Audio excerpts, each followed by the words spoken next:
Terminate करेगा, दूसरा visa भेज देगा, दूसरा आदमी चला जाएगा आपके जगह पे, कंपनी चल रही है, लेकिन नुकसान वहाँ पे किसका हुआ? आपका होता है। इसलिए होता है क्योंकि आपके साथ आपका एक फैमिली जुड़ा हुआ है, इसमें आपके भाई हैं, माता पिता हैं, बहुत से यानी सर पे आपका जिम्मेदारियां होती है। तो आपको पूरा जिम्मेदारी के साथ में बाहर में जाना चाहिए, तो कभी भी जिम्मेदारी के साथ में काम करना चाहिए। कभी भी ये सोचना चाहिए कि हाँ हम आए हैं तो हमारे ऊपर जिम्मेदारी है, यहाँ पे काम करें, अच्छे तरीके से काम करें। दूसरा कि जो ये संस्था है आरोही टेक्निकल ट्रेनिंग सेंटर, मैं कोशिश करूंगा कि अपना 100% दे रहा हूँ।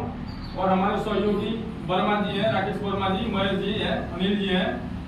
हम जानते हैं कि हमको ये लोग बहुत सपोर्ट करते हैं और इन लोगों के माध्यम से ही हमको एक अनुभव प्राप्त हुआ कि हम सोचे कि चलो अपने कुशीनगर में कुछ किया जाए, क्योंकि कुशीनगर में इंस्ट्रूमेंटेशन का प्लेटफॉर्म नहीं है। क्योंकि हम लोग खुद ट्रेनिंग लिया है जाके टाटा जमशेदपुर, क्योंकि टाटा जमशेदपुर जाइएगा तो टेक्निकल के लड़के मिलते हैं, यहाँ पे खुद लड़के जाते हैं टेक्निकल क्षेत्र में। अगर इंस्ट्रूमेंट टेक्नीशियन का काम सीखना होगा तो टाटा जमशेदपुर ही सिखाया जाता है, सीखने के लिए जाता है। इसमें से बहुत से बच्चे होंगे जो टाटा जमशेदपुर जानते होंगे कि वहाँ पे काम सिखाया जाता है, और इंस्ट्रूमेंट टेक्नीशियन का खास करके काम सीखने लोग भी जाता है। तो रहा बात की इस काम को सीखने के लिए उतना दूर जाने की अभी आवश्यकता नहीं है। हम कोशिश करेंगे कि आपको 100% इक्विपमेंट के साथ में आने वाले टाइम में आपको हम गाइड करें, और 100% इक्विपमेंट के साथ में आपको प्रैक्टिकली और थ्योरिकली के साथ में बताएं। लगभग यहाँ पे जितना भी आपको चीज बताया गया है अपने हिसाब से हम लोग 100% दिया है, आपने भी अपना 100% दिया है। रहा बात की इसमें मिनिमम और मैक्सिमम ही सिखाया गया है। कभी भी प्लांट में जाइए, यहाँ से निकलिए, यहाँ से जाने के बाद कभी भी सोचिए कि हम लोग किस फील्ड में हैं, अपने फील्ड को 100% देने का प्रयास करिए।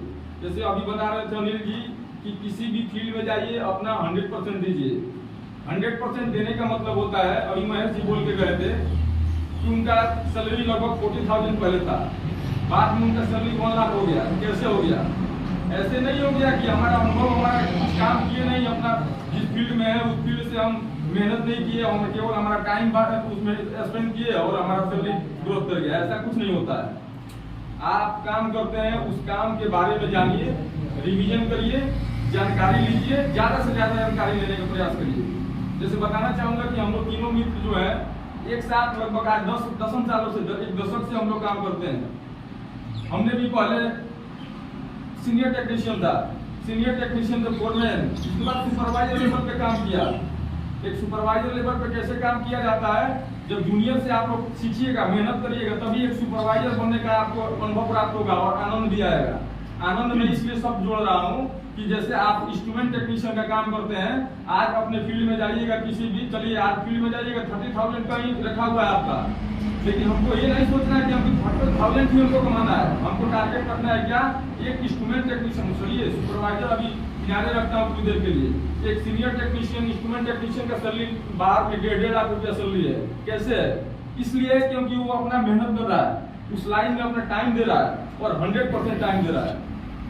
हमारे साथ में हमारे बहुत मित्र हैं जो इंस्ट्रूमेंट टेक्नीशियंस हैं और 1.5 लाख रुपया सैलरी है, 1 लाख रुपया सैलरी है। अभी आप लोग यहाँ से निकलेंगे, आप लोग का भी सैलरी लगभग 30,000 होगा, लेकिन 30,000 से 1.5 लाख तक पहुँचने के लिए उसके लिए मेहनत करना पड़ेगा।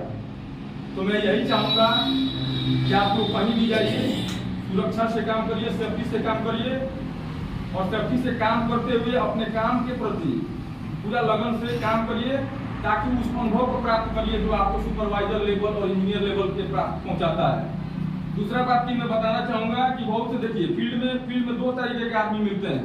अपना हमारा अनुभव एक करके आता है, एक अनुभव मिलता है कि एक पढ़ा लिखा आदमी जाता है, बीटेक करके चला जाता है, इंजीनियरिंग लेवल से चला जाता है वहाँ पे, उसके बाद वो अपने सर्टिफिकेशन के आधार पे वो अपना पैसा कमाता है। और एक आदमी ऐसा होता है कि वो किसी कारणवश वो बीटेक का इंजीनियरिंग का डिग्री न लिया हो, लेकिन वो यानी तगड़ा पढ़ने लिखने में शुरू से सही है, लेकिन उसको किसी कारणवश घर से परेशानियां होंगी, वो नहीं कर पाया। वो क्या होता है कि मान लीजिए कि वो ITI करके चला गया, या बेसिक जैसे आप बेसिक टेक्निकल लेके जा रहे हो वैसे ही बेसिक टेक्निकल लेके चला गया, लेकिन आने वाले कुछ दशकों के बाद वो इंजीनियर लेवल पे काम करता है और कंपनी उसको मान्यता प्राप्त भी देती है। इसलिए देती है क्योंकि वो अपना तो बीटेक का डिग्री तो नहीं लिया, लेकिन जो अपना 10 साल का जो अनुभव हुआ है, 10 साल जो टाइम दिया है, वो एकदम बीटेक के अनुसार ही दिया है। क्योंकि 3 साल का जो होता है, 4 साल का जो बीटेक होता है, अगर मान लीजिए कोई 4 साल से बीटेक करके यहाँ से निकल के जाता है, इंजीनियरिंग करके जाता है प्लांट में, उसमें और एक 4 साल के एक्सपीरियंस वाले में डिफरेंट होता है, लेकिन उतना डिफरेंट नहीं होता है, हमारा अनुभव करता है। लेकिन ऐसा नहीं है, जो डिग्री है वो डिग्री है, डिग्री के अनुसार पे आपको जल्दी जल्दी प्रमोशन मिलता है। यानी जो भी डिवीजन आपको चुनिएगा उसमें आपको प्रमोशन होने का चांस रहता है जल्दी से। लेकिन फिर भी अगर आपके पास जो टेक्निकल है वो अगर शॉर्ट टर्म का है, उससे भी आपको घबराना नहीं है। आप इसके बाद भी यहाँ से करिएगा तो प्लांट में जाइएगा, कोशिश करिएगा तो दूर से भी डिस्टेंस से भी किया जा सकता है।